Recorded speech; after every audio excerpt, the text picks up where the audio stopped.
நாட்டிலுள்ள இந்து ஆலயங்களை உட்படுத்திய பிரச்சனைகளுக்கு ஆணிவேரே நாம் தான். ஆனால் இதற்கெடுத்தாலும் மற்றவர்களையே குறை சொல்லி பழகிவிட்டோம். இது மாறாதவரை நம் பிரச்சனைகளுக்கு நிரந்தர தீர்வில்லை என பிரதமர் ஸ்ரீ அன்வார் இப்ராஹிமின் சிறப்பு விவகாரங்களுக்கான அதிகாரி சண்முகம் மூக்கன் நினைவுறுத்தியுள்ளார். ஆலயம் சம்பந்தப்பட்ட விஷயங்களில் மாற்றங்களை கொண்டு வரக்கூடிய சக்தி நம்மிடம் உள்ளது. அனைத்தையும் முறையாக பின்பற்றினால்தான் அதனை சாத்தியமாக்கலாம்.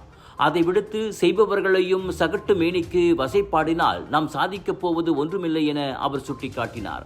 இவர் செய்வார் அவர் செய்வார் என கை காட்டினோமே ஒழிய ஒற்றுமையாக இருக்க தவறிவிட்டோம்.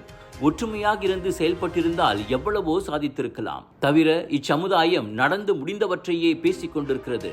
நடந்தவற்றை யாராலும் மாற்ற முடியாது. இனி நடப்பவையே முக்கியம்.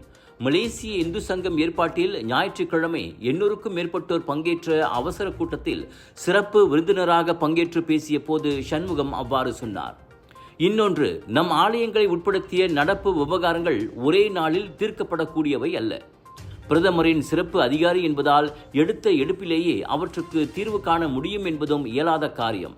படிப்படியாகத்தான் நாம் செல்ல வேண்டும். அதற்கு இந்த இந்து சங்கத்தின் அவசர கூட்டம் முதல் படியாகட்டும் என்றார் அவர். அக்கூட்டத்தின் இறுதியில் இந்து ஆலயங்கள் எதிர்நோக்கும் பிரச்சனைகள் மற்றும் தீர்வுகள் குறித்த மகஜர் சண்முக மூக்கனிடம் வழங்கப்பட்டது.